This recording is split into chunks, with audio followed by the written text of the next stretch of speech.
Su atención, por favor. Se les informa que a su derecha están las salidas de emergencia de este auditorio. Si fuera necesario, diríjanse con calma a la salida más cercana.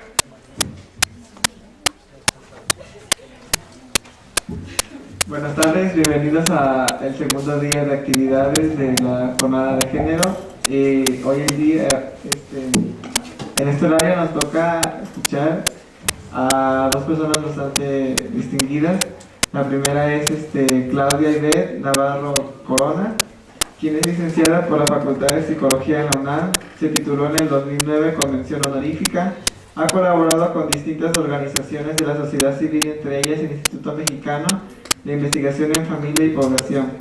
Ha participado en distintos congresos, entre ellos el 31º Congreso Interamericano de Psicología y el 17º Congreso Mexicano de Psicología. Actualmente es postulante en el doctorado en Psicología Social y Ambiental en la Facultad de Psicología de la UNAM.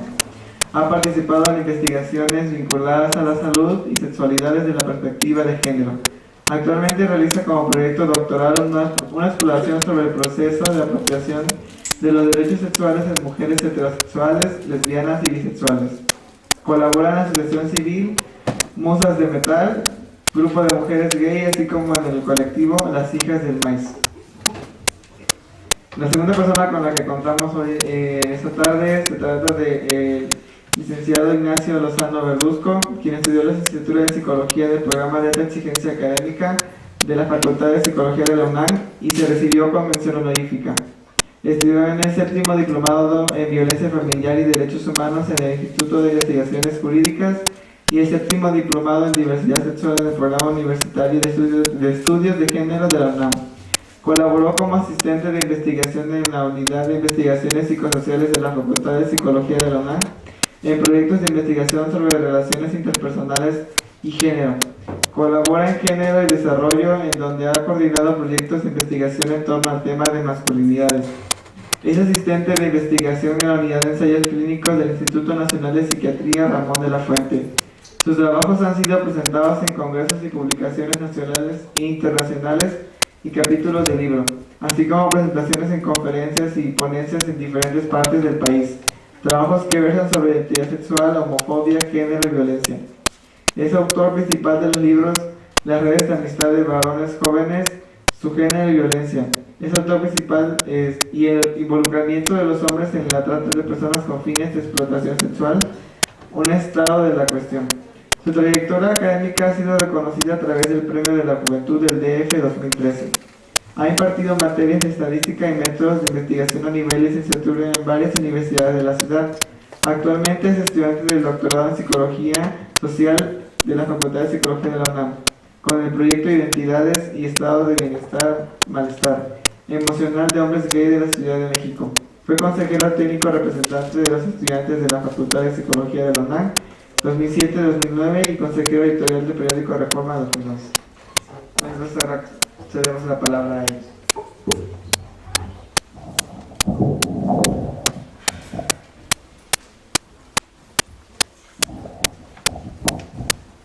Hola, pues yo soy Claudia, estamos aquí después de la comida, entonces espero que no se duerman. Justo lo que voy a presentar ahora tiene que ver con cómo he ido construyendo mi marco teórico. Como ya habrán escuchado, mi tema tiene que ver justo con una exploración de la experiencia de cómo las mujeres vivimos la sexualidad como un derecho. Y yo hablo de mujeres heterosexuales, lesbianas y bisexuales.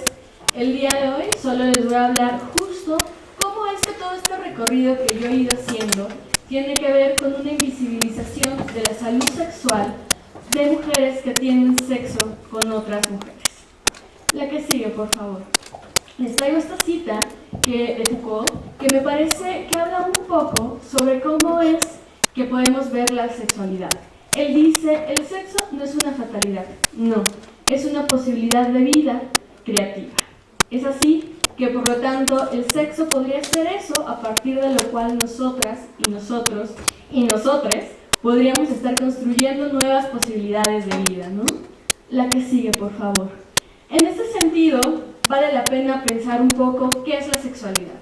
Ya lo decía en una conferencia previa nuestra compañera Karina, que justo la sexualidad es todo aquello que recorre nuestro cuerpo, nuestras emociones, nuestras sensaciones.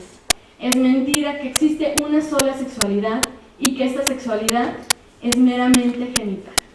Ya decía Marcela por la mañana, la sexualidad recorre todo nuestro cuerpo, todas nuestras emociones y además está justo ligada a estos pensamientos que existen. Con esto me refiero a lo social, a lo cultural, a lo religioso. Todo esto está permeando lo que nosotros estamos entendiendo por sexualidad. La que sigue, por favor. Por lo tanto, no hay un único elemento que nos defina qué es la sexualidad. En este sentido, es que ya algunos autores y autoras están diciendo justo que es necesario hablar de sexualidades para empezar a reconocer que existen otras posibilidades. Ahí les pongo una imagen, ¿no? Justo. Esto ya no es tan dicotómico como nos habían dicho. Esto se puede repensar en todos los sentidos, hablando del sexo, del género, de cómo vivimos nuestras prácticas. La que sigue, por favor.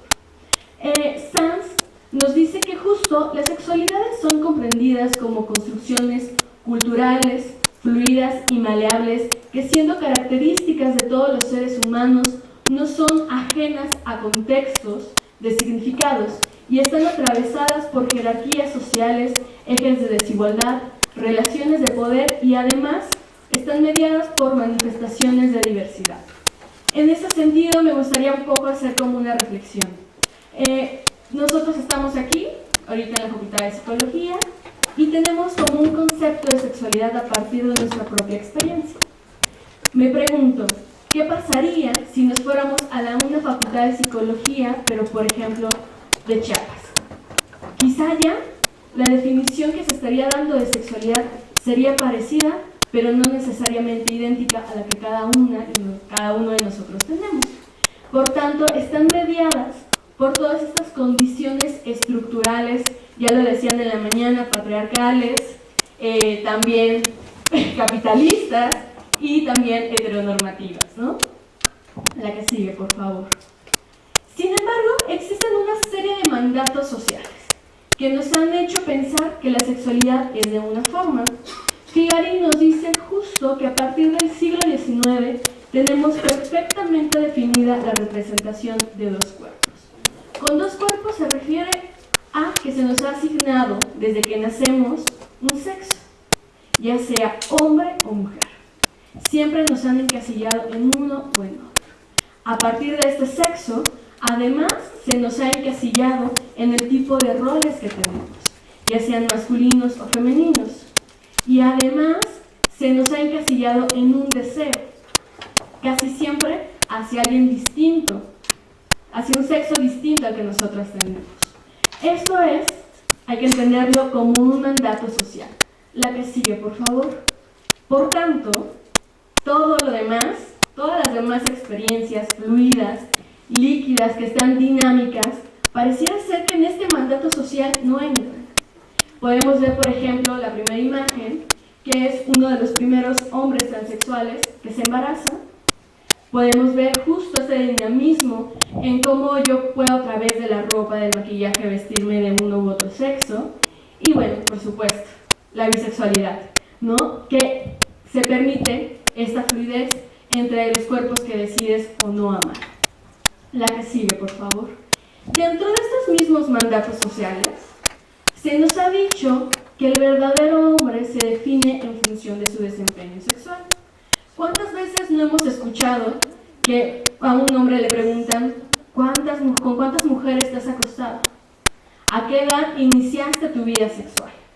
¿De qué tamaño lo tienes? Pareciera ser que siempre es como a partir del número, ¿no? Ya empiezo a ver algunas risas, que seguro es de... Sí, yo lo he escuchado, yo también lo he escuchado muchas veces. Y dentro de estos mismos mandatos sociales, también a las mujeres se nos ve como sujetos asexuales. Esto quiere decir, la que sigue, por favor, que se ha formulado, por una parte, esta mujer que no tiene sexualidad, y si tiene sexualidad es vista en función de la maternidad, y que por el otro, ya lo decía bien Karina en la mañana, se habla de aquellas mujeres que se les permite tener una sexualidad, pero siempre para el otro, y además son nombradas como malas mujeres y como putas. Aquí les traigo una cita de Marcela Lagarde, donde dice que el erotismo es el espacio vital reservado a un grupo menor de mujeres ubicadas en el lado negativo del cosmos en el mal, y son consideradas por su definición esencial erótica como malas mujeres, y se trata de esas mujeres las que llamamos como putas. Aquí me gustaría hacer un paréntesis, porque como les he dicho, estos son mandatos sociales. Evidentemente, siempre existen resistencias. Y dentro de estas resistencias, en toda Latinoamérica, existe un movimiento llamado la Marcha de las Putas. Esto es muy interesante, porque entonces empiezan a surgir movimientos donde mujeres, a partir de su cuerpo, se empiezan a apropiar del cuerpo y de estos insultos para resignificarlos. Y entonces, bien se pueden decir putas, pero de una manera resignificada. En México ya muy pronto creo que viene la marcha, pueden estar al pendiente en internet, por si les gustaría ir. La que sigue, por favor. En este sentido, de nuevo, el mandato social establece una doble moral, en la cual al hombre justo se le da un valor a partir de su promiscuidad, ya lo decía hace rato, a partir del número de parejas sexuales que tienen, a partir de qué edad empieza a tener sexualidad, mientras que a las mujeres se nos valora a partir de la castidad. Evidentemente se ha ido moviendo, ¿no? Ya hace rato la doctora Olivia Tena, cuando estaba interviniendo en la participación, lo decía muy bien. Esto se ha ido cambiando y pareciera ser que ahora la norma es: yo puedo tener sexo con mi pareja antes del matrimonio, pero se sigue estableciendo que no tengo que tener demasiadas relaciones sexuales con muchos hombres, porque si no, de nuevo soy asignada al lado mal, al lado de la puta. La que sigue, por favor. En este sentido, no solo se establece, más bien, también se establece cómo es que se puede desear cada parte del cuerpo. Ya lo he mencionado un poco antes, todo en cuestión de la genitalidad. Hay partes de nuestro cuerpo que no son tocadas o no son vistas como algo erótico. Por ejemplo, el ano, las manos o toda la demás extensión de cuerpo que tenemos son restringidas, y la sexualidad únicamente se enfoca en la vulva y en el pene, cuando todo podría ser completamente sexualizado. La que sigue, por favor. En este esquema, no existe una sexualidad sin penetración, lo cual implica que, por ejemplo, la masturbación y las relaciones entre mujeres son consideradas como algo que no es sexualidad, algo que está mientras se consigue alguien que pueda proveer esa sexualidad, y ese alguien siempre tiene que ser un hombre. La que sigue, por favor. En este sentido, se sigue estableciendo dentro de los mandatos sociales que todo comportamiento que huya de este canon será considerado como un objeto sexual que se está saliendo de la norma. Bien lo podemos ver, por ejemplo, en el DSM-4 y en el DSM-5, que todavía se va a seguir estableciendo la transexualidad como una patología. La que sigue, por favor. Por lo tanto, la sexualidad se ve producida en un marco heteronormativo. Con esto me refiero a que la sexualidad se está viendo justo en esta construcción de dos cuerpos, donde siempre tienen que ser opuestos, un hombre y una mujer. La sexualidad no se está construyendo a partir de las diversas posibilidades que pueden existir. Esto ha derivado en una escasez de información que se acentúa en el caso de mujeres que tienen prácticas sexuales con otras mujeres. Esto quiero hacer mucho énfasis de por qué estoy hablando de mujeres que tienen prácticas sexuales con otras mujeres.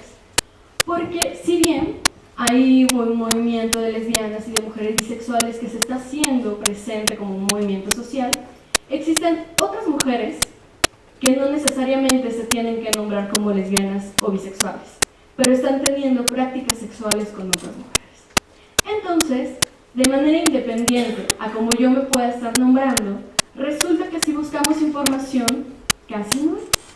La que sigue, por favor. Es así como se pueden dar cuenta que la condición de género y la identidad erótico-afectiva están justo haciendo un tejido donde se muestran como variables en las experiencias eróticas de mujeres que tienen sexo con otras mujeres, lo cual, como ya lo decían bien en la mañana, incide directamente en el ejercicio de la sexualidad como un derecho, lo cual evidentemente tiene que ver con una restricción tanto cultural, social, individual e inclusive me atrevería a decir económica, que está incidiendo en que las mujeres que tienen sexo con otras mujeres se vean invisibilizadas. La que sigue, por favor. Sobre la salud sexual en mujeres que tienen sexo con otras mujeres, podemos encontrar varios rubros que están justo sin información. En el caso de mujeres heterosexuales podemos encontrar una serie de estadísticas que nos están diciendo o nos están dando pautas que pueden indicarnos por dónde podemos entrarle. Por ejemplo, de acuerdo al Instituto Mexicano de la Juventud en el 2005, tiene muy claro que el inicio de la vida sexual se da entre los 15 y 19 años. Y hace una diferencia en donde las mujeres lo hacen a una edad sexual más tardía en comparación con los hombres. Y también hace una clara distinción en donde las mujeres con mayor frecuencia suelen hacerlo con la pareja, ya sea el novio o con el esposo. Mientras que los hombres suelen hacerlo de además con la pareja, con las amigas y en ocasiones con prostitutas. Eso es muy interesante. La que sigue, por favor. En el caso de mujeres que tienen sexo con otras mujeres, no tenemos ningún dato que nos pueda decir a qué edad se puede iniciar. Eso es sumamente para tenerlo ahí como en el ojo. Como podemos ver, la mayor parte de esta información se está generando en mujeres que tienen prácticas sexuales con hombres. La que sigue, por favor. Y bueno, ¿por qué hablar de mujeres que tienen sexo con otras mujeres? Algunas estadísticas muestran que hay una percepción de no riesgo, pero sí hay incidencia de ITS. Por ejemplo, en Australia, en el 2003, en una entrevista realizada a 9.578 mujeres entre los 16 y 19 años, se encontró que en el caso de las mujeres heterosexuales, el 16.6% había sido diagnosticada alguna vez con una ITS, el 23.4% de lesbianas había sido diagnosticada, mientras que las mujeres bisexuales en un 37.9% habían sido diagnosticadas. La que sigue, por favor. En porcentajes similares, en Quito, Sandoval y Álvarez encontraron en 28 mujeres que el 92.8% no utilizaba un preservativo en las relaciones orales ni cuando compartían juguetes sexuales. Tomemos en cuenta que el hecho de compartir juguetes sexuales sí puede ser considerado como una práctica sexual de alto riesgo. Y además de estas mujeres, cuando se les preguntaba, oye, ¿y tienes otras parejas sexuales además de tu pareja actual? Les decían sí, y resultaba que con las otras parejas, el 100% decía no utilizar algún método de barrera. La que sigue, por favor. Y en México encontramos algo muy similar. El 8% de cada 10 mujeres, el 8 de cada 10 mujeres no utilizan protección en las relaciones sexuales. Esto principalmente porque existe el mito donde ellas consideran que al no estar teniendo relaciones sexuales con un hombre, no tendrían por qué utilizar algún método de barrera. Además de que consideran que si utilizan juguetes sexuales, tampoco tendrían que utilizar algún preservativo con estos. La que sigue, por favor. La que sigue. Gracias. Esto, además, se acentúa con que el hecho de que no haya información, el hecho de que haya una percepción de no riesgo, con el hecho de que no hay una atención ginecológica frecuente. De acuerdo a un estudio realizado en el 97 en mujeres lesbianas, el 48% nunca ha tenido una consulta ginecológica, principalmente por no haberse sentido mal, porque tienen miedo, pero además porque lo consideran innecesario dado su orientación sexoafectiva. Y el 50% de las que sí acudían, el 44% consideraba que no tenía por qué decirle a su ginecólogo que era lesbiana, bisexual o que tenía prácticas sexuales con alguna otra mujer, porque no era de su incumbencia o porque no tenían por qué decirse. La que sigue, por favor. Es así que para finalizar, es que he encontrado como algunas pautas que pueden justo estar incidiendo en nuestro ejercicio profesional. La primera de ellas es incluir en planes de estudio información sobre la diversidad sexual y de género desde una postura no patologizante.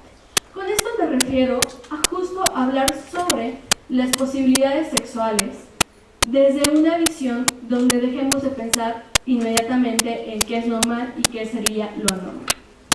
Además, generar investigaciones específicas que aborden la experiencia de mujeres que tienen sexo con otras mujeres, que sean lesbianas, bisexuales o que sean heterosexuales de manera independiente. Que se realicen intervenciones sobre salud sexual de mujeres que tienen sexo con otras mujeres. La que sigue, por favor.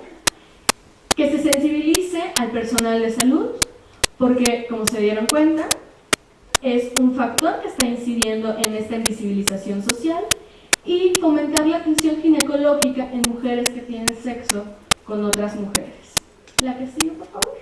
Por último, ahí está mi correo electrónico y alguno de los colectivos donde participo por si quieren como mayor información. Gracias.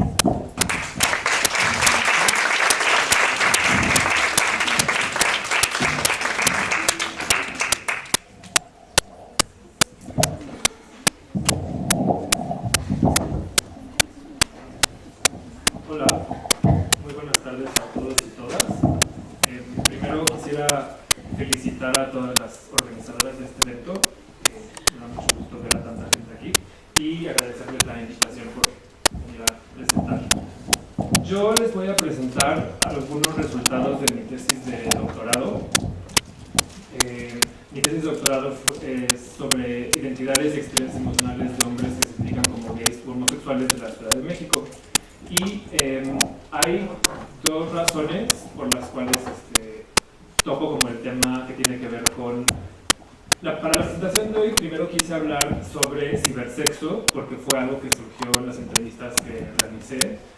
Y después me di cuenta que si hablaba de cibersexo tenía que hablar como de una forma de educación sobre el sexo en general para estos hombres, y entonces amplié un poco la perspectiva, pero en realidad hablar de cibersexo para mí era importante porque el año pasado unas compañeras y yo fuimos al Congreso Mexicano de Psicología y una de las mesas era sobre la psicología del cibersexo, entonces fuimos súper emocionados y emocionadas a verla y estaba así retacado el auditorio y la verdad es que por lo menos yo salí súper decepcionado de ver que el tema del cibersexo se trataba de forma como patológica y que era algo inmoral y que era peligroso.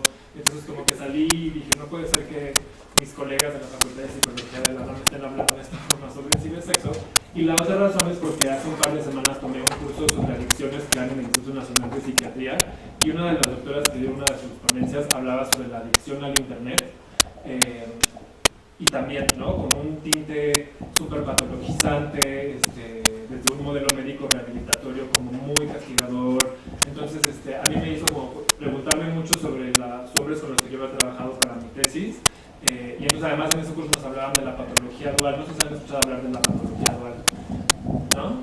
Bueno, la patología dual es así como este concepto en boga en la psiquiatría y en algunas corrientes de la psicología clínica, psicología de la salud, que dice que una persona puede cumplir con todos los criterios para una patología según el DSM-5 y con los de otra patología, entonces tienen doble patología. Entonces yo pensaba y decía, bueno, yo trabajé con hombres gays que por tantos años han sido patologizados, entonces si además usan el internet no solo son putos, sino que son adictos.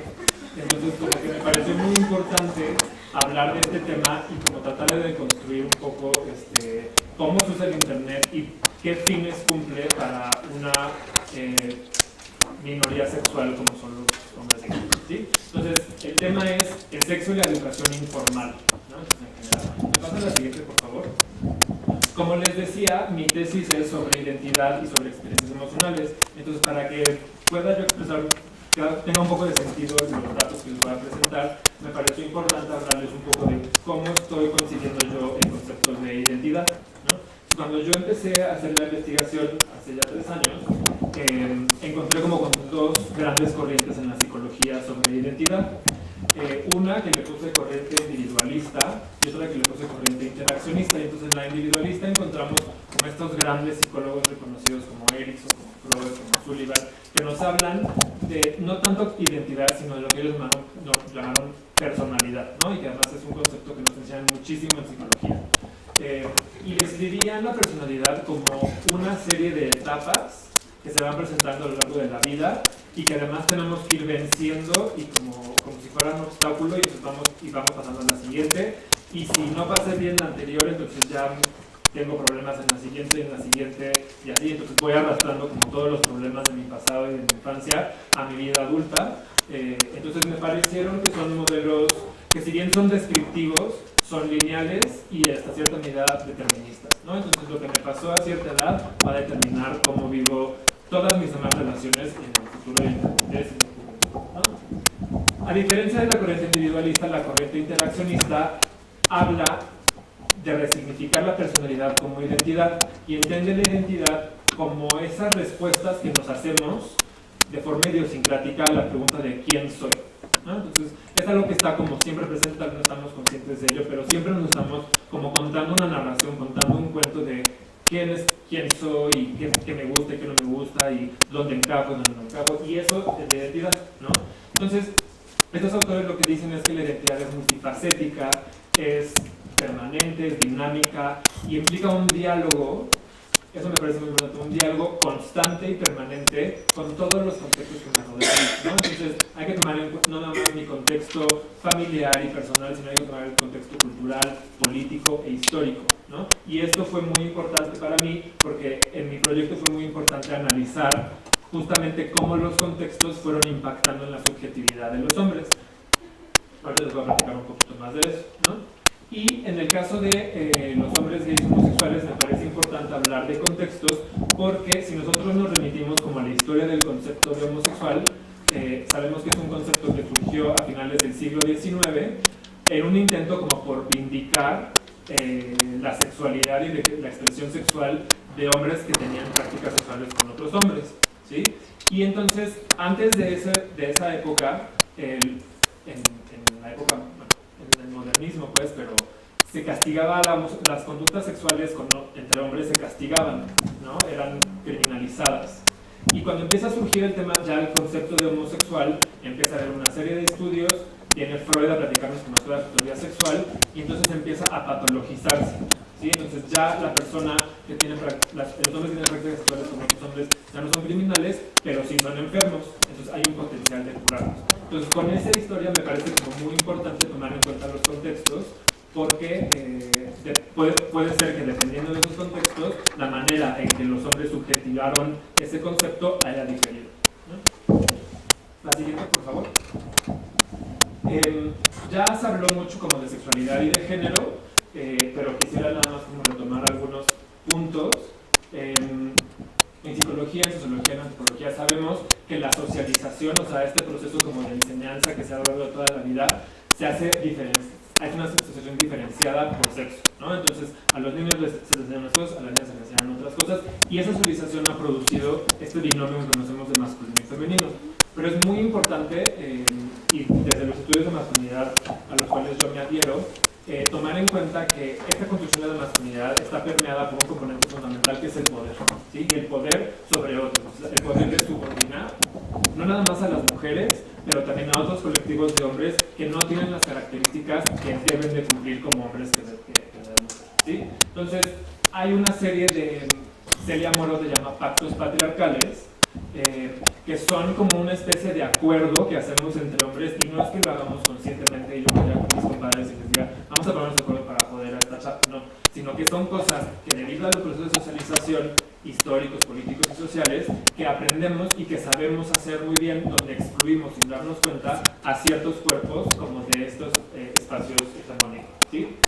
Y no nos damos cuenta porque estos procesos han sido naturalizados o biologizados, ¿sí? O sea, pensamos que son parte constitutiva de nuestra biología y que entonces los hombres así actuamos porque así somos y las mujeres así actúan porque así son por naturaleza, ¿sí? Lo que hizo el movimiento feminista, la teoría feminista, es decirnos que esos son, pues pocas palabras, son cuentos, que es una construcción social y que no necesariamente es como por naturaleza o por la biología constitutiva que todas tenemos, ¿sí?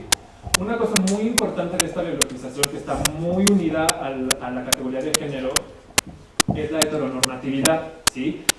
Hay varias feministas, sobre todo las postestructuralistas, que no nada más hablan como de esta socialización diferenciada y de lo masculino y lo femenino, sino que señalan que para que este binomio exista, existe una heteronormatividad a priori, ¿sí? O sea que este género, este binomio se construye sobre una heterosexualidad obligatoria, ¿sí? Y esta heteronormatividad niega posibilidad de hablar y decretar, crear categorías y de hacer exigencias al Estado para ciertas minorías sexuales, ¿sí?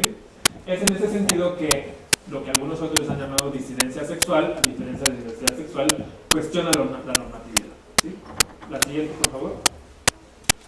Este es como un diagramita que está como muy sencillo, pero me gusta usar porque a mí en mi cabeza me aclaran muchas cosas, y es como una imagen de la propuesta de Judith Butler sobre la matriz heterosexual de inteligibilidad. Ella lo que dice es que sí existe el género, la categoría de género, donde hombres y mujeres somos categorizados de una u otra forma, como en estos polos opuestos, pero no es lo único que existe, ¿sí? Entonces ella dice, en ese género también están incluidos el deseo y el cuerpo, ¿no? Entonces, un cuerpo con ciertas características, como pene y testículos, se le pone el nombre de hombre y es socializado como masculino y además debe de ser heteroerótico, ¿sí?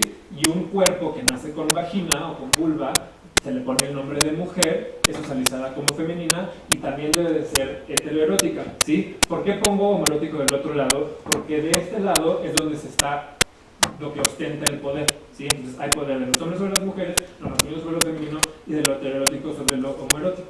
¿Por qué no digo homosexual u heterosexual?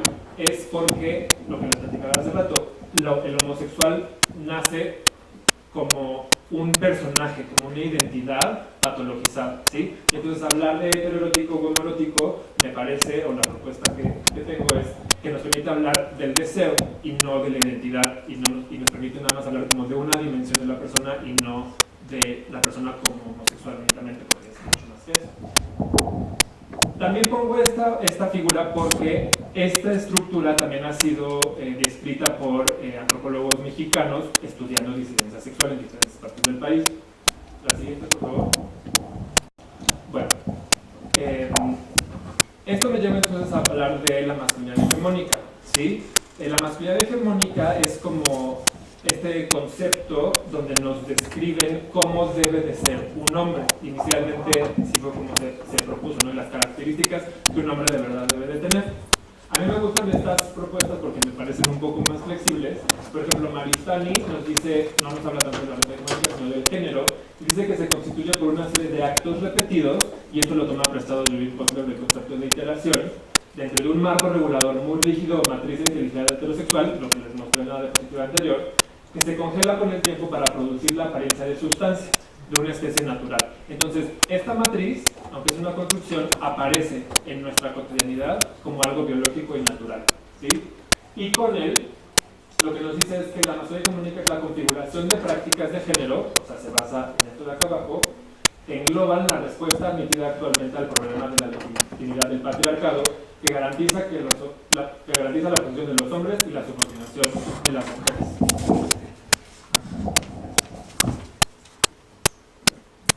Entonces, la masculinidad hegemónica se trata de una serie de actos o de performances que permiten la reproducción del patriarcado para que los hombres podamos seguir subordinando a las mujeres y a otros colectivos de hombres. Eso es muy importante. Con él, que es autora de esta definición, habla justamente de eso, que el poder no nada más es ejercido en contra de otras mujeres, sino en contra de hombres que no cumplen con la masculinidad hegemónica, y habla de hombres indígenas, de hombres homoeróticos, de hombres negros y de otros grupos. La siguiente, por favor. Y entonces, ¿qué tiene que ver la masculinidad con la disidencia sexual o la diversidad sexual? ¿Sí?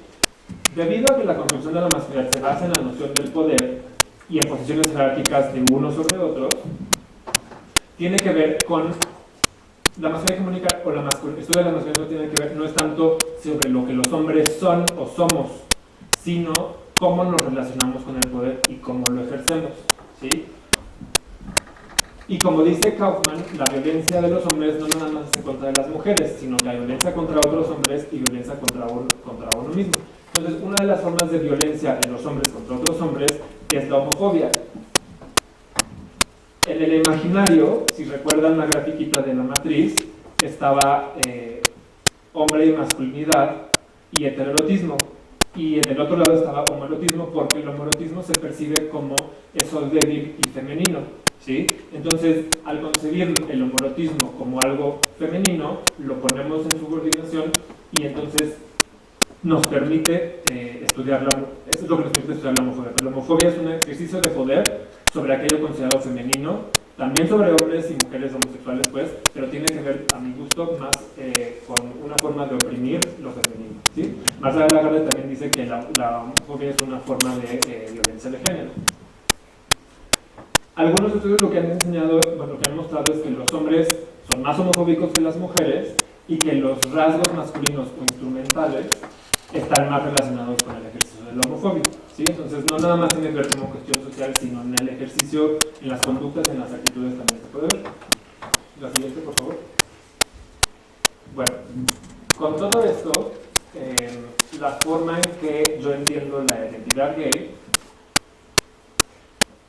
se trata entonces de un hombre con un deseo homoerótico, es decir, hay una atracción erótico y afectiva por personas de su mismo sexo, que reconoce este deseo y reconoce la opresión en la que vive este deseo, por lo cual pasa por una serie de procesos donde resignifica su cuerpo, su género y sus relaciones sociales, ¿sí? Y esta resignificación y el mismo deseo le permite romper con el orden heterosexual. Sin embargo, en México se ha discutido mucho sobre el concepto, bueno, no mucho, pero se ha discutido sobre el concepto de gaydar y sobre los HCH, que son los hombres que tienen sexo con hombres, ¿sí? Y se propone, digamos, y yo estoy de acuerdo, en que la categoría gay es muy particular para una clase social, porque se requiere de ciertos recursos como educación, un cierto nivel socioeconómico, medios de comunicación, acceso a libros e internet para tener acceso a este concepto, ¿sí? Y eso es algo que yo encontré en las entrevistas que hice. Hay otra serie de hombres que no cuentan con estos recursos materiales y culturales, que sí tienen prácticas sexuales con otros hombres, pero que no se identifican como gay, ¿sí? No sé, de otras formas. Y eso se puede encontrar sobre todo en etnografías, en lugares rurales. Joseph Carrier, Guillermo Núñez han hecho como muchas cosas sobre el tema. La siguiente, por favor. Bueno, entonces les pongo como el objetivo general de mi proyecto de tesis y después como la pregunta que me planteé para esta presentación. En mi tesis yo intenté identificar, describir y analizar el proceso de construcción de la identidad en 2 generaciones de hombres gay para comprender cómo impacta en su bienestar y malestar emocional. Para esta presentación quiero intentar responder a la pregunta de cómo fue el acercamiento al concepto gay a través del uso de internet y otros recursos. Por favor. Para ello hice 15 entrevistas a profundidad con 15 hombres que se identificaran como gays y que vivieran en la Ciudad de México o en la zona conurbada. Fue un muestreo por conveniencia con un criterio de máxima variabilidad. Entonces hay participantes desde los 19 años hasta los 68 años. Lo que sí es que todos tenían por lo menos una educación de licenciatura, 2 tenían maestría, todos trabajaban o los más jóvenes vivían con su familia y todos tenían acceso a internet, eso es muy importante. Y bueno, creo que eso es. Y bueno, el tipo de análisis que hice me basé como en 2 técnicas: el análisis crítico del discurso, que se entiende como un medio para llevar a la práctica el lenguaje a modo de eje de comprensión y estudio de los procesos sociales, y para derivar las relaciones de poder, discriminación, dominación y control, y se propone estudiar la desigualdad social. Entonces, el análisis crítico del discurso permite meter al análisis justo los contextos de las personas que son entrevistadas, pero los contextos subjetivizados, es decir, cómo esa persona entendió y vivió esos contextos. ¿Sí?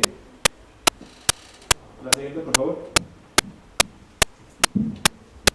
Bueno, para el tema del sexo y la educación informal, encontré como 4 elementos importantes de cómo los hombres aprenden el concepto de gaydar y a ser gays, por ponerlo de alguna forma. En la escuela y en la familia, a través de libros, a través de revistas, revistas como de distribución normal, pero sobre todo eróticas o pornográficas, y el internet. La siguiente, por favor. Entonces, sobre la escuela y la familia, algo que es bien importante que encontré es que a lo largo de toda la vida de todos los entrevistados siempre había elementos y episodios de violencia. Violencia de todo tipo. Emocional, psicológica, física, institucional. O sea, la violencia estaba marcando constantemente los contextos y la subjetividad de todos los hombres que entrevisté. A través de todos los años se encontraban con diferentes formas de violencia a los cuales tenían que enfrentarse, y eso fue algo que los marcó mucho en la construcción de su identidad. Por ejemplo, Javier me dijo, era terriblemente homófoba la maestra de biología en segundo secundaria. Lo que nos dijo el primer día de clases fue: yo les voy a dar clase de educación sexual aquí para que ustedes se desarrollen normalmente y no caigan en prácticas como las que hacen los desviados sexuales o los homosexuales. Así, literal. Yo me sentí literalmente aludido. Algo muy interesante es que estos hombres identifican su deseo homoerótico desde edades muy tempranas, algunos de los 3, 4 o 5 años, y van tratando de descifrar qué significa ese deseo en un contexto completamente heteronormalizado, donde no hay un espacio para poder crear una categoría de homoerotismo o de gaydad, ¿sí? Y esta es la forma en la que se les presenta formalmente la homosexualidad, como una desviación y una patologización. Ede, por ejemplo, dijo sobre su familia: siempre hay como un tabú en mi familia la cuestión del sexo, de la sexualidad. Esto siempre ha sido tabú y lo sigue siendo aún con mis hermanos. La cuestión del sexo no es muy habitual que se toque, no se habla, sigue siendo así como el tabú, lo que se hace en la camita, a oscuras, ¿sí?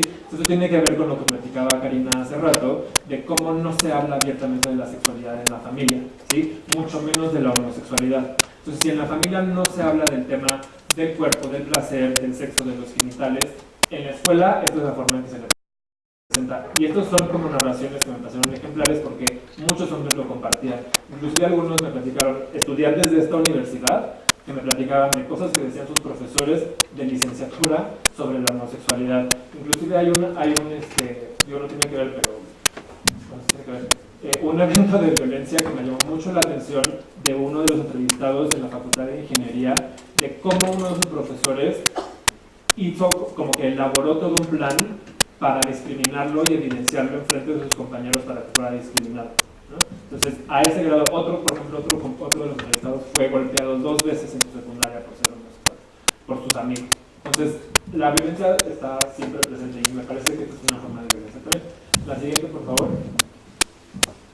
En los libros, esto casi no salió, solo uno de los entrevistados habló de libros, pero me pareció muy interesante que él se dio él decía: es que yo quería saber qué era y qué significaba lo que yo estaba sintiendo. Entonces, en su familia encontró un libro, en la casa de sus tíos encontró un libro sobre sexualidad. Entonces dice: había un libro que yo leía a los 11 o 12 años que era de un tal doctor Elías. Todo lo que usted quiso preguntar sobre el sexo y nunca se atrevió. Que era un libro terriblemente homofóbico. Lo leí, lo repasé. Lo tenía uno de mis tíos, decía: es que los homosexuales son gente que se desvía de un patrón de comportamiento por malas prácticas. Son hombres que tuvieron una etapa de no desarrollo sexual. Entonces, no hay una protección, pero hay una negación del desarrollo que puede tener un hombre homosexual, ¿sí? La siguiente, por favor. Y a mí lo que me pareció más interesante fue lo que sucedió en torno a las revistas y el internet. Esta es una cita un poco larga, perdón, pero es muy ejemplar porque este es un hombre de la segunda generación, es de 37 años, y justo hace la comparación entre, decía, pues, cuando yo era chavo pues no había internet, ¿no? Y ni modo de que fuera yo a la biblioteca y preguntara por un libro de homosexuales o fuera al puesto de periódicos y hiciera lo mismo. Entonces, se encontró con la revista Tiempo Libre, me parece, y bueno, sí habla de cómo se acercaba a los puestos de periódicos y veía las revistas como eróticas, donde había hombres encuerados, Y decía, viendo también los términos, qué quiere decir homosexualidad, y después me daba una culpa terrible haber comprado la revista y la tiraba. Después la volví a comprar y la volví a tirar. Era una revoltura terrible, no fue fácil. Aprendía toda una cultura gay, desde que si los osos, los leathers, los antros, empecé a descubrir cosas. En el tiempo libre antes, bueno, no todavía, pero venía una sección de gay, decía que el taller, que los antrillos que había. Así de hay lugares gay. Entonces yo, pues era a través de esas revistas y conocí un poco más de qué onda con la cultura gay, porque pues es toda una cultura o subcultura, ¿no? Esta no es una revista pornográfica, el tiempo libre, pero fue algo que le permitió conocer como otros espacios donde pudiera él como socializar con otros hombres como él. La siguiente, por favor. Javier dice, él no mostró revistas pornográficas. Fue la primera vez donde vi a un hombre adulto desnudo con un pene erecto en las revistas y me llamó mucho la atención. Incluso yo no creí que un hombre pudiera tener ese tamaño y no me gustó. Pero yo tenía mucho miedo. Él fue el que quería empezar a hacer cosas. Él me dijo, oye, ¿no quieres que hagamos lo mismo que están haciendo aquí? Quería básicamente que tuviéramos sexo oral. Las revistas pornográficas no solo permitieron, digamos, como la exploración del cuerpo y la exploración del deseo y del placer en términos solitarios, sino que facilitó las prácticas sexuales con otros hombres, en más de un caso, ¿no? Entonces, a través de la compra y del consumo de estas revistas, permitió que los hombres pudieran llevar a cabo una serie de prácticas que ya deseaban tener. La siguiente, por favor. Y en el uso del Internet es muy interesante porque si bien sus usos son muy variados, salen como algunos patrones por generación. Por ejemplo, Dante, de 24 años, y además el caso de Dante, este es el chavo de ingeniería, el que su maestro hizo todo este plan. Él nunca ha ido a un antro, a un bar, a un café, a un espacio específicamente gay. Tiene una relación bastante particular con su madre, donde él la describe como sumamente controladora. Él no tiene permisos para salir de su casa si no es a la escuela o al trabajo. Los fines de semana no puede salir a menos de que sea con su mamá. Tienen como un taxista que los lleva y lo trae a todos lados. Entonces es una situación particular. Pero entonces toda su socialización y todo su aprendizaje había sido a través del Internet. Y decía, yo no lo usaba tanto para eso, yo lo usaba más para chatear y todo el tiempo buscar y andar comunicándome con los hombres. Pues ahí también me gustaba tener contacto con muchos hombres, así de que platicáramos, nos agregábamos al Messenger o también para la cámara. La mayor parte del tiempo eran como pláticas muy sexuales más que nada, entonces me encantaba. Yo luego sí me estaba horas ahí plática y plática, todo caliente. Así estuve durante años con ese chat. Entonces, el chat no solo permite el contacto y la comunicación con otros hombres que se identifican como gay en diferentes partes del mundo, sino que facilita llevar a cabo prácticas y proyectar una serie de fantasías y de deseos con esas otras personas que están en el ciberespacio. ¿Sí? David también de la primera generación dice, yo ya sabía que era gay, quería saber más allá, cómo estar con alguien, con un hombre o algo así, platicar mínimo. Había una edad en la que ya sabes, estaba de moda el chat y ahí te empiezas a dar cuenta, te preguntabas, ¿eres activo o pasivo? ¿Y qué es eso? Ya me explicaban, todo eso fue igual como a los 13, 14 años. Entonces, justamente toda esa terminología como muy particular de la subcultura gay, la aprenden a través de la comunicación a través de Internet. La siguiente, por favor. Y esta es la última, creo. Después me encontré otros amigos, otras personas. Después de ellos con los que tengo una amistad en la actualidad que es un poco más sana. Hay una diversión más saludable, una amistad sin tanto prejuicio, tanto estigma. Los contacté primero por internet y empezamos a salir de antro, a salir primero al cine. Esa persona tiene 2 hermanos que también son homosexuales y son mis amigos. Y de ahí se han generado varias redes, hemos hecho nuestras amistades. Entonces el internet no nada más facilita la exploración meramente sexual, genital y erótica, sino que facilita establecimiento de redes y de amistades para muchos hombres. La siguiente, por favor. Bueno, en términos generales, me parece que lo que dicen estas narraciones es que hay las instituciones sociales como la familia y la escuela son instituciones que prohíben, que oprimen, que generan miedo, que generan culpa, que generan vergüenza y temor, ¿sí? Por toda como la carga homofóbica que contiene. Y que además están muy permeados por un discurso médico. Si se acuerdan, las narraciones decían que estaban desviados, que eran anormales, etc. En cambio, me parece que los medios de comunicación permiten un aprendizaje sobre la cultura que se ha construido en torno al término gay y una expresión sexual un poco más libre de la sexualidad. Entonces, las revistas permiten como esta exploración del deseo pero para muchos hombres también generaba esas sensaciones de malestar, ¿no? Juan era el que compraba las revistas y luego las tiraba. Y también varios entrevistados hacían eso porque se sentían muy culpables del deseo que estaban teniendo. Pero también es una herramienta educativa porque permite un acercamiento a la comunidad a espacios de la cultura gay. Uno de los entrevistados, por ejemplo, a través del tiempo libre conoció un grupo de activistas del cual formó parte por muchos años y que estableció como muchas amistades a través de ese grupo. Y vincula a los hombres no solo sexualmente, sino que también afectivamente. La siguiente, por favor. En cuanto al cibersexo, uso la definición de Doring, que no nada más habla dice que el cibersexo no nada más es las prácticas sexuales frente a la pantalla, ¿no? Sino que son todas las actividades que son motivadas por un deseo erótico que se llevan a cabo en el ciberespacio. Entonces, en ese sentido, todo lo que les acabo de platicar sería cibersexo. Y lo que ella dice es que se trata de una especie de como de liberación de la sexualidad, porque justamente el Internet además permite como no hay identidad en el Internet. Puedes mostrarte tú quién eres con fotos tuyas o datos tuyos, pero no necesariamente tiene que ser así. Y muchos hombres iniciaban sin poner esos datos tuyos por temor a ser identificados y a ser discriminados o violentados. Entonces hay ahí como una especie de liberación de la sexualidad y de las restricciones impuestas desde fuera para llevar a cabo expresiones sexuales que en otro contexto no podrían llevar a cabo, ¿sí? Como les decía, hay diferencias por generación, sobre todo la 2 y la 3 usan el Internet para contactar parejas sexuales y mantener actividades sexuales, mientras que la generación 1 también lo usa para ello, pero lo usa para establecer amistades también y para mantener contacto con sus amistades o con parejas. También un hombre de la tercera generación usaba el Internet y sobre todo el Facebook para estar en contacto con su pareja que vivía en Colombia. Entonces el Internet y estas herramientas funcionan como una especie de pedagogía sobre los órganos sexuales, es decir, tanto las revistas como el contacto a través de Internet, los libros, etcétera, les permitió a los hombres aprender cómo usan sus órganos genitales en una relación con otro hombre, ¿sí? Entonces esto pues, es una especie de liberación, pero también puede tener como una especie de control, porque si las prácticas sexuales se institucionalizan, entonces se repiten y serían las mismas todo el tiempo.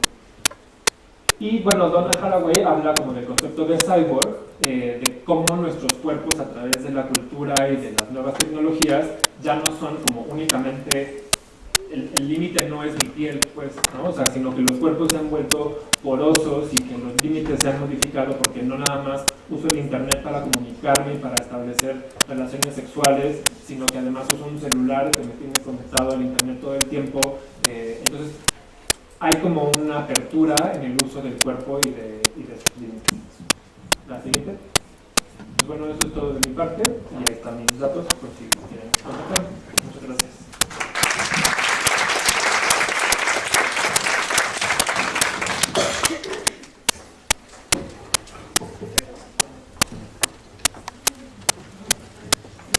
Bueno, ahora vamos a dar un espacio para todas las preguntas y dudas que quieran hacer. Ahí les van a pasar el micrófono.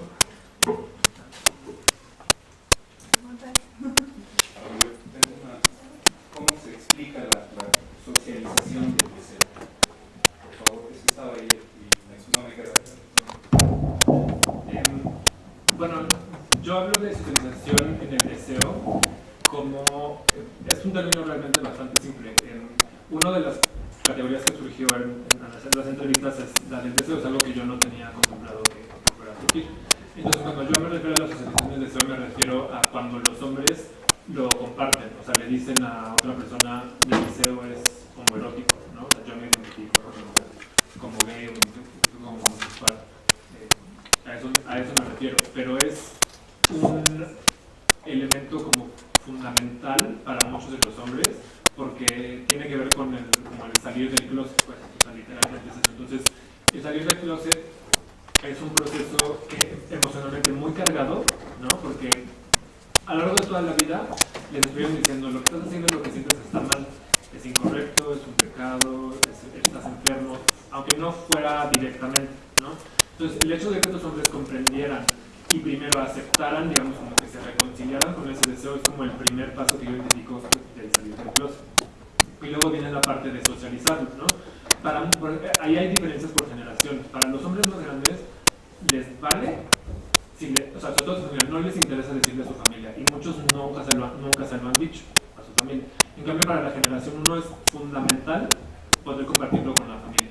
Es, o sea, importantísimo, ¿no? O sea, a mí me parece que esas diferencias nos están hablando justamente de los cambios contextuales, ¿no? Una generación mayor, sobre todo mayores de 40 años, que vivieron en contextos, y además algunos entrevistados de esa generación eran de provincia, que provenían de contextos sumamente homofóbicos, ¿no? Donde el concepto homosexual o gay casi todavía no estaba llegando, no estaba tan fuerte en México, contra una generación 1 donde hay telenovelas, hay series, hay películas, hay antros, hay cafés, hay marchas, ¿sí? Y marchas que además son muchísimo más grandes, como la que hubo en el 78 o en el 80, ¿no? Entonces, eso justamente, bueno, además hay una ley contra la discriminación, hubo una campaña nacional contra la homofobia en el 2004, hay una ley de consideración de convivencia y el matrimonio igualitario que han permitido, son cambios sociopolíticos que han permitido que los hombres se subjetivicen de otra forma, ¿no? O sea, en México, una cultura tan colectivista donde la familia es fundamental, para estos hombres ya decir si yo soy homoerótico o soy gay y me reivindico como tal, es fundamental para la construcción identitaria. En cambio, para los más grandes, pues es algo que no les importa, ¿no? O sea, si saben, si no saben, bien, ¿no? Yo soy quien soy, y si me gusta, bien, y si no, no, ¿no? También me parece que tiene que ver con cuestiones económicas. Por lo menos para los hombres que yo entrevisté, los más grandes era muchísimo más fácil poder meterse a trabajar y mantenerse solos. Para los hombres más jóvenes eso no es posible, ¿no? Porque no tienen trabajo o porque el trabajo que encuentran les paga y no les alcanza para nada. Pero ahí ya estamos hablando de... Bueno, es muy importante para mí esta pregunta porque de verdad no la entendía. Ya veo que es un sentido metafórico y entonces es como para materializar el deseo y encauzarlo en aquellos espacios donde no era ni siquiera reconocido entre los homoeróticos, entre los gays, entre estos grupos. Ok, pero esta parte, esto que ya estás mencionando me parece ya es como la cosificación del deseo llevado a estos cuerpos. Lo agradezco mucho, específicamente en esta plática que acabo de dar con tu compañera, porque a diferencia de las de la mañana, no se menciona el deseo. Y se habla de un cuerpo cosificado, y perdón, no tuve la oportunidad de decirlo porque se acabó el tiempo, pero en esta pretensión, en esta idea de hacer que se vea el cuerpo de la mujer, tengo la impresión de que al eliminar el deseo, por lo menos no mencionarlo, este sujeto deseante vuelve a ser cosificado y se termina hablando nuevamente en la genitalidad. Por lo menos, si revisáramos el material que viene mañana, esa impresión nos va a generar. Y en este caso, sí me parece importantísimo que se haga mención del deseo, porque al fin y al cabo es lo que está oculto detrás de estos cuerpos, es lo que de repente es lo que se trata, porque efectivamente, si tengo que entender o me queda claro lo que acabo de escuchar, no solamente es este asunto de un pene y una vagina. Con pene o con vagina hay un deseo. Que se empeñen en clasificarlo, en ponerles etiquetas, en ponerles formas, eso es otro sentido. Pero el deseo es deseo. Sí, qué bueno que dices eso, porque justamente quería complementar tu comentario. Porque justo el deseo no obedece a normas. Se topa con la heteronorma constantemente y eso yo lo encontré en mis resultados, pero no es explicado por la norma. O sea, no obedece. O sea, el deseo es un concepto que es sumamente resbaloso. O sea, en la versión electoral dice se aborda como de forma tangencial y es líquido, es fluido, y sí, justamente vienen como estas categorías identitarias, lesbiana, gay, heterosexual, lo que tú quieras, que lo que hacen es cristalizar ese deseo, ¿no? Y no ser atacado, por ejemplo. Sí, entonces, pero por ejemplo, una de mis críticas es que ahora lo gay ya se institucionalizó, entonces para ser gay ahora te tienes que casar, y si eres gay no te pueden gustar las mujeres, ¿no? Cuando justo el deseo es fluido, o sea, no hay forma de constreñirlo, pues. Estas prácticas y esta socialización sí nos permite irlo como encauzando, pues, pero el deseo, esa parte subjetiva, o sea, meramente subjetiva y por tal me parece psicológica,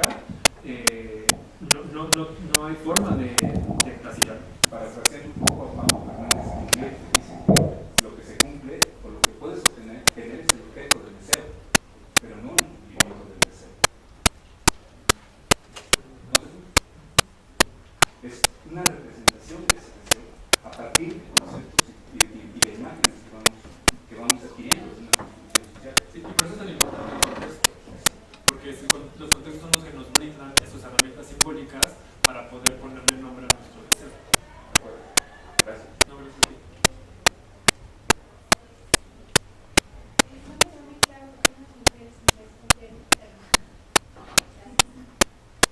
No me quedó muy claro por qué en las mujeres empleaste el término homoerótico. Ah, en la gráfica. Sí, de repente. No es que lo ligue a las mujeres, sino que de un lado quise representar, o sea, de un lado está mujer, femenino, homoerótico, y del otro lado hombre, masculino, heteroerótico, pero lo puse así porque del lado justamente está lo masculino, hombre, heteroerótico, está lo que ostenta y reproduce el poder. Ajá, sí, o sea, sí, esos tres conceptos son los que ostentan el poder. Desde ahí se produce y se reproduce el poder constantemente. ¿Sí? Un poco, ajá. En el imaginario son binomios, son opuestos.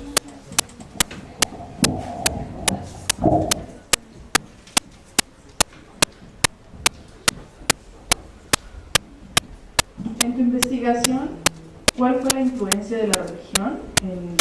Digo, porque estamos hablando de contextos y estamos hablando de épocas y todo esto. ¿Cuál es la influencia de la religión en las dos investigaciones? Yo quisiera saber. Sí, la religión fue súper importante. Ninguno de los entrevistados se consideraba católico antes de salir del closet. Y por supuesto México es una sociedad católica y los valores católicos están presentes todo el tiempo, pues. Pero ninguno habló en concreto de la religión, insisto, previo a salir del closet a socializar. Cuando se tocó fue cuando yo les preguntaba sobre sus experiencias emocionales, sobre si habían buscado como lugares de atención para los malestares que tenían, y varios dijeron que acudieron a como religiones cristianas, sobre todo, ¿no? Que pues, no están tan institucionalizadas. Por ejemplo, los servicios religiosos son muy laxos, se hacen en una casa habitación y se hace, es una meditación la que se hace, ¿no? Y no les preguntaba, oye, ¿creen en Dios, en los santos? Y no, o sea, como que eso no era importante para ellos simbolizarlo. Ellos iban porque ahí conocían a otros miembros de la comunidad LGBT, lesbianas, gays, bisexuales, transexuales, etc. Generaban una comunidad y era un espacio donde podían expresar y podían reflexionar sobre sus malestares emocionales, pero no lo vivían tanto como en términos de religión. Hubo uno, ahora que estoy haciendo memoria, de la tercera generación que sí iba a misa todos los domingos, pero decía, pues a mí lo que diga el padre o lo que diga no me importa. Yo voy a sentarme, a escucharme, a comunicarme con mis seres queridos que ya no están en este mundo. Por eso me gusta ir todos los domingos a misa. ¿Sí? Pero sí hay una desvinculación marcada en ese sentido con el catolicismo. Ninguno se identificó, ni habló, o sea, de cómo había influido la religión o algo así en ellos. O sea, más bien fue posterior, que sirvió como un espacio donde atender sus emociones. Pues a mí me parece que justo la religión ha marcado lo que es todos estos mandatos sociales, ¿no?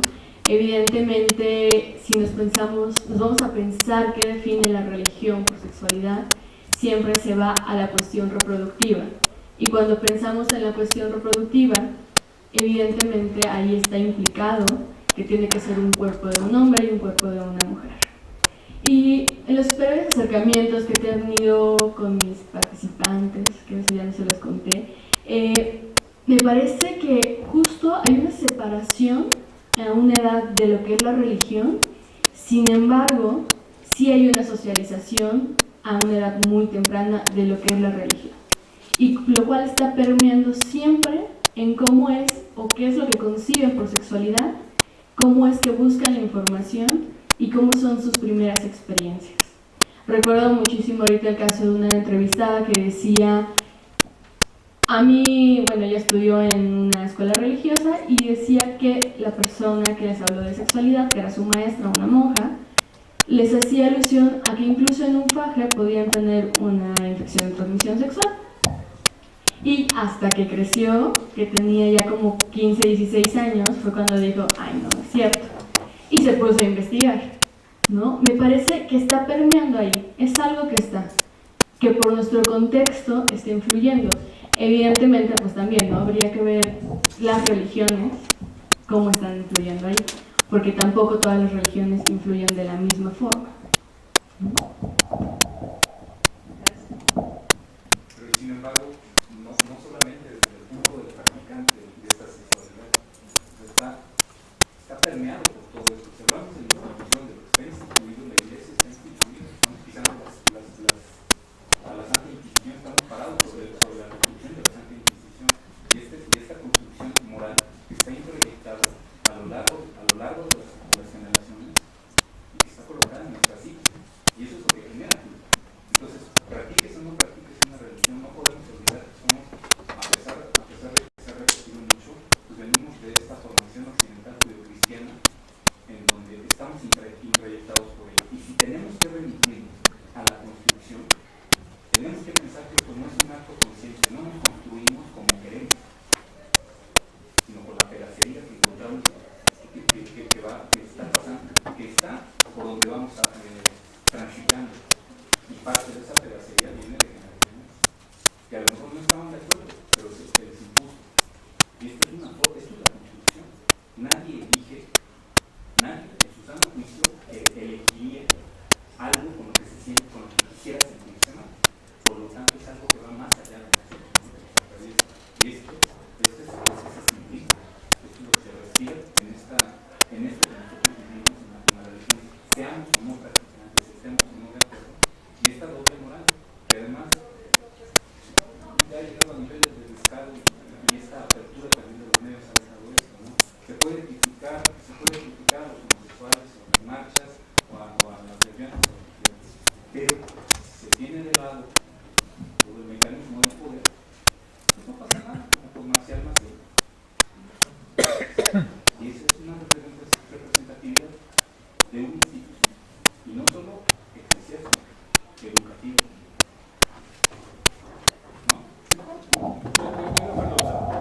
Los valores cristianos están, pues, son parte del contexto. Pero sí me parece que marca una diferencia fundamental el considerarse practicante o no. O sea, sí hay, o sea, la evidencia lo que nos está diciendo es eso. O sea, no es lo mismo, no es igual de homofóbica una persona que se considera religiosa y que va a misa todos los domingos a una persona que no se considera religiosa, o inclusive una persona que se considera religiosa pero que no va a misa todos los domingos, ¿sí? O sea, hay la institución de la iglesia en particular y que la persona se sienta como apegada a los valores que en esa iglesia se reproducen, sí tiene un impacto en la opresión o la discriminación que va a ejercer. No sé si me explico. Sí, claro, ¿no? Más con la moral del prejuicio. Es una moral y un prejuicio. El no practicante, de todas maneras, está en México. Sí. En eso estamos, se tiene que esconder, porque si no, no existiría esta representación de salir del closet, para que vean el estilo del closet. Si está transitando en un lugar donde está emitido, bien visto, aceptado, no es invisibilizado, no tiene que ser ocultado. A eso es a la parte a la que me refiero. Entiendo perfectamente lo que dice, sí, pero no podemos olvidar. Sí, o sea, a lo que voy a decir, no sé si eso es realmente responsabilidad de la iglesia. No. O sea, la iglesia como institución social en una sociedad compleja, pues.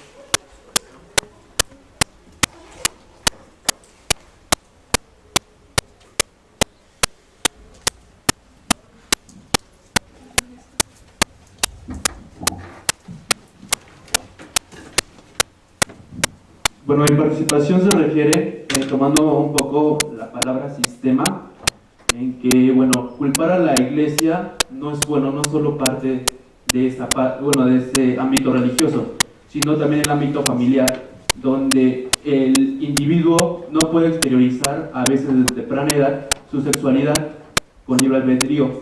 Es decir, que la familia lo trata siempre desde el inicio como un heterosexual y no le permite libertad a elegir. Y estoy hablando acerca de educación de diversidad familiar. Entonces, aquí, ¿qué tanto estamos haciendo para que los niños estén explorando su sexualidad desde pequeños? Hay un proyecto en la página de Bajo el Arco Iris en donde hay varias publicaciones y cuentos de diversidad familiar dirigidos únicamente para infantes. Y bueno, creo que sería muy bueno retomar este proyecto y aplicarlo y compartirlo y divulgarlo para que los niños empiecen a explorar su sexualidad desde muy pequeños y no solo echar la culpa o verter la culpa hacia un sistema dogmático y religioso, sino también en la familia. Justo en este sentido, me gustaría hacerles una invitación, porque también hablando de la diversidad desde la sexualidad de pequeños, pero también la diversidad de familias, ¿no? Hace muy poco se acaban de hacer el registro civil masivo de familias lesboparentales, y creo que esto está hablando justo de cómo el contexto y las luchas, los movimientos sociales están empezando a mover cosas. Y la invitación iba justo en ese sentido, ¿no? A explorar qué información nueva se está generando. Hay muchísimos videos para hablar sobre familias lesboparentales y homoparentales, y que creo que en nuestra propia dinámica como psicólogas y psicólogos, y seguramente habrá aquí de algunas otras profesiones, nos pueden servir esto como herramientas para la construcción de otro tipo de subjetividades, otro tipo de posibilidades de la experiencia sexual. Yo quisiera como matizar un poco tu comentario porque, bueno, creo que no se trata, bueno, por lo menos no estoy yo responsabilizando nada más a la iglesia como de esta opresión, o sea, lo digo como es una institución que forma parte de la sociedad. Me parece que sí, la familia es una institución social que se encarga por muchos años como de la socialización diferenciada por género y del control de la sexualidad por muchos años, pero aún así la gente encuentra, y no la gente, o sea, inclusive los niños y las niñas encuentran formas de expresión sexual. O sea, insisto, el deseo no está normado. O sea, el deseo ocurre y se expresa. Entonces yo tengo, de los 15, que son poquitos que entrevisté, varios con experiencias sexuales desde la infancia, desde los 3 o 4 años. Y no porque hayan sido sometidos, ¿no? O sea, hay una expresión, si bien pues no es libre, ¿no? O sea, porque también vamos a meter, pues, qué cosa que yo hago no es condicionada, ¿no? O sea, por los contextos, o sea, pero no hay una cuestión de abuso o no hay una cuestión de represión de parte de la familia en términos de eso no lo hagas, ¿no? O sea, los niños lo hicieron, o sea, llevaron a cabo prácticas sexuales con otros niños o con otros adultos placenteras. O sea, eso es lo que cuesta como trabajo pensar, porque nosotros pensamos en la infancia como un niño que no asexuada, ¿verdad? O sea, que no tiene capacidad de placer ni de exploración, y no, o sea, ahí sí no estoy de acuerdo. O sea, los niños y las niñas, por supuesto que tienen esa capacidad de exploración y llevan a cabo prácticas sexuales. Esa es la cuestión, que lo llevan a cabo en la clandestinidad. Entonces, por lo menos para el grupo de hombres que cuando estoy trabajando, eso es un factor de riesgo enorme, no solo para la violencia, pero para la transmisión de ITS, específicamente el VIH, la clandestinidad, porque no permite a cabo el poder, bueno, además de muchas otras cosas como la educación, el acceso a la educación y el acceso a condones, etcétera, pero no permite la negociación de las prácticas sexuales que quiero llevar a cabo y la negociación del uso del condón, los contextos de riesgo, ¿no? Y eso es debido a la clandestinidad. Entonces, si los hombres no pueden llevar a cabo, porque todo el tiempo ustedes dijeron que los homosexuales están enfermos de lo que sea, ¿qué hacen? Van al metro, entonces usan el vagón del metro para tener prácticas sexuales, van al caminito verde, van a las y sucede, y no van a dejar de hacer las prácticas ahí. O sea, no, la cuestión es que lo peligroso de ahí es que son un contexto para la transmisión de infecciones, ¿no? O sea, ahí sí. Entonces, me parece que justamente las intervenciones a diferentes niveles tienen que hacerse no tanto en el sentido de prohibir la sexualidad, sino de cómo permitir que una persona cualquiera que sea su deseo, pueda llevar a cabo una expresión de la sexualidad en condiciones libres y sanas, o sea, salubres. Eso es lo que yo digo.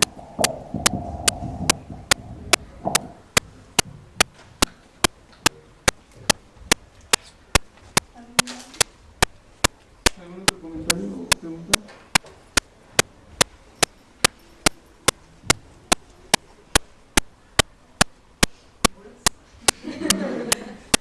Yo quisiera preguntar, mencionaste algo sobre la diferencia entre diversidad y disidencia. No sé, es que nada más era mi pregunta, no sé si me surge la duda. La diversidad sexual es un concepto que surgió a raíz de que el movimiento LGBTI a principios de los 90 usaron la noción de derechos sexuales y reproductivos como para ahí sustentar sus consignas y reivindicaciones, ¿no? Entonces se encontraron los derechos reproductivos como la idea de la libre expresión de la sexualidad, ¿sí? Entonces, a partir de ahí surge la cuestión de diversidad sexual como todos somos diversos y diversas y tenemos diferentes formas de expresión, tal. Me parece que ese concepto, bueno, el uso se ha transformado y entonces ahora dicen de la diversidad sexual, ¿no? Para referirse específicamente a personas homoeróticas o, voy a ponerles trans, ¿sí? Cuando la diversidad somos todos y todas las que estamos aquí, ¿no? Entonces nada más se usa como para categorizar. Eso es como la forma políticamente correcta. Y entonces ahora el homoerotismo o todas estas sexualidades no hegemónicas o no heteronormadas, lo que quieras, ya son parte de la heterosexualidad porque son parte de la diversidad. Entonces lo que muchos autores dicen, y yo me escribo lo que dicen los autores, es que ya pierde como toda su fuerza cuestionadora, ya se perdió, ¿no? Entonces gente como Guillermo Núñez, como Norma Mogrovejo, lo que dicen es usemos el concepto de disidencia sexual, que habla literalmente de una rebelión sexual, porque el deseo, por más cambios, o sea, leyes que cambien y tal, sigue habiendo homofobia.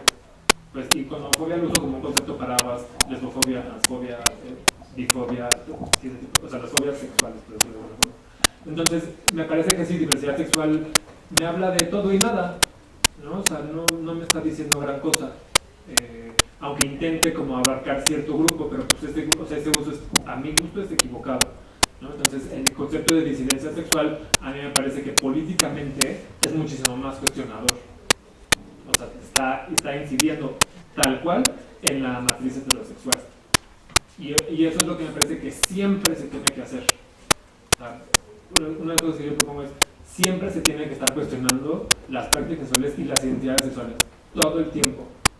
Porque si no se institucionalizan y entonces excluyen a otros, ¿no? Y se cierran. Y si la idea, muy a lo queer, es como generar y moldear y hacer porosas estas categorías, entonces siempre tenemos que cuestionarlas. Siempre. Pero ya sabes que yo estoy a favor de la diversidad sexual. Bueno, es que justo lo que dice la diversidad sexual, por otra parte, es que al encasillar todo dentro de la diversidad, dentro de la disidencia sexual, se estaría justo omitiendo todas las posibilidades. Por ejemplo, el movimiento bisexual, el movimiento intersexual, quedarían diluidos y justo encapsulados en algo que sería una especie de molde, otra vez, donde ya no se hablaría de las especificidades de cómo es que se pueda estar surgiendo, por ejemplo, la bifobia, que también existe dentro del mismo movimiento LGBTI. Y aunque sea muy largo dentro de la diversidad sexual, este movimiento se sigue hablando de la necesidad de hablar de otras nuevas identidades que surgen. Por ahí va la discusión entre la disidencia sexual y la diversidad sexual.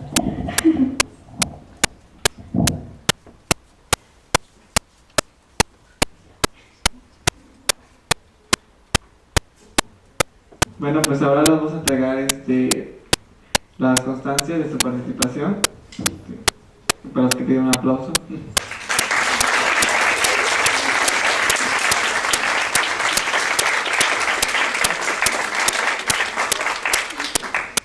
Muchas gracias por su participación y les informo que el día de mañana tendremos la conferencia de masculinidades, feminidades y salud del Dr. Rolando Díaz Lovi. También va a haber otro simposio de transformando las relaciones de género y otra conferencia de Ena-Niño, explorando mi cuerpo, redescubriendo mi sexualidad.